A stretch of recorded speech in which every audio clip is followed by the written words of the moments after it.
ito ang ating mga kakailanganin. Ang ating thick cream. Yan. Bali, dalawang 250. Tapos, ito isang gatas na condense. And yan. So, ayan. Condense. At saka ang ating thick cream. Yung Nestle cream. Ganun. Yan. Yan ang ating mga kakailangan. 갑자기 내게 나타나준 너 난 아무 말도 할 수가 없었지 첫눈에 반한다는 이야기가 널 보는 순간 이해가 됐어 매번 야야야야야 불러 널 야야야야 내 맘을 고백하려고 타이밍만 보는 나 그런 나를 넌 보며 왜 그러냐고 묻네 너 때문에 I'm going crazy I'm going Ayan ang ating mga kakailanganin. Ito yung ating cupcake. Chocolate nutty choco cupcake. So, ayan ang ating kakailanganin, ang ating cupcake. Tapos, ang ating condensed milk. Sweetened condensed milk. And ang ating cream. Ayan. So, Nestle cream or kahit anong klaseng cream yan. Dalawa yan, bali 500 ml siya. So, kailangan tayo ng isang malaking bowl at saka ang ating hand mixer. O kaya kung wala kayong ganito na electric hand mixer, pwede na din yung ganito. Pwede din kayong gumamit ng ganito kung wala kayong electric na hand mixer. So, ngayon, umpisahan na natin. And, ilalagay natin dito lahat ang mga itong dalawa, itong condense, at saka itong cream. Pagsasalihin natin dito sa malaking bowl. So, wait. At bubuksan ko. So, ayan, ilalagay na natin ang ating condense. Ayan. Isang latang condense. Not sponsored po sa mga ginamit kong products. So, Nestle, baka naman. Nestle, ayan. Nestle, baka naman. Ayan. Ayan. Malikot ang ating. So, ayan.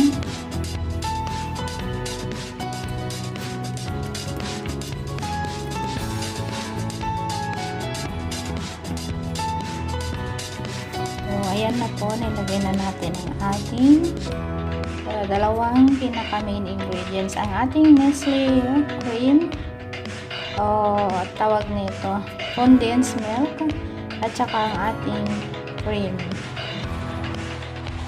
So, ngayon, ang gagawin po natin is hahaluin natin ng hahaluin yan until maging smooth siya. And, medyo thick smooth siya para pag na-frozen na maganda yung niya, labas niya. Napaka-smooth. So, ayan.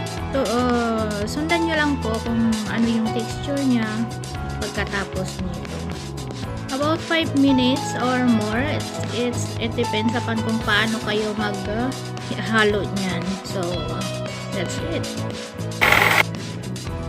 So, ayan na siya, malapot-lapot na siya. Ayan. Yung hinalo mo, medyo malapot na talaga na. Ayan, ganyan siya. Then, nilalagay na po natin ang ating cupcake. Ayan. Ayan, gagamit po tayo ng ganito. Dito natin ilalagay. Ayan, yan po ang lalagyan natin. So, medyo marami siya, kaya hahatiin natin.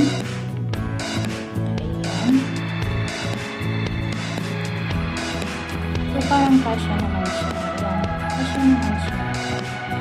So, ayan.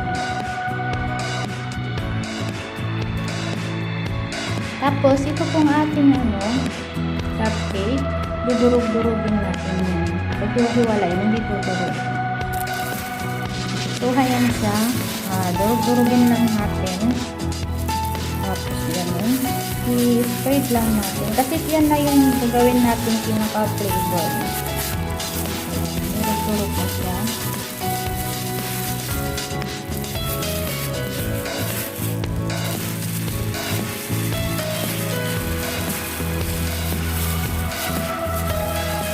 Kaya masyadong marami yung natin.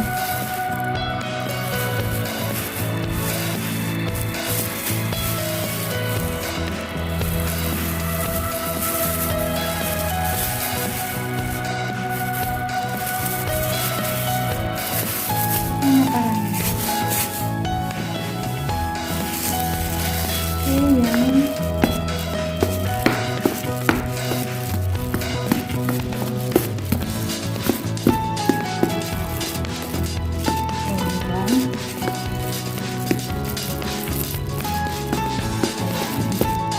So, ayan na siya ngayon.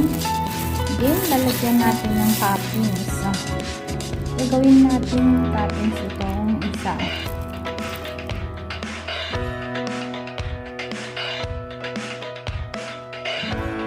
So, ayan na. Lalagyan natin ng toppings sa ibabaw or dekorasyon. Bahala kayo kung ano yung gusto nyong ilagay din. Kung gusto nyo ng parehas lang yan or sa pag-a-arrange, bahala na kayo kung anong arrangement ang gusto nyo. Basta, sa akin kasi mahirap mag-arrange na nakahawak ang kamay ko sa phone. Ayan. Bukas titingnan natin kung ano yung nangyayari. So, ayan. I-pre-freezer natin ng 6 hours or magdamag. Then, kita-kits. And, ayan na yung ating ginawang ice cream after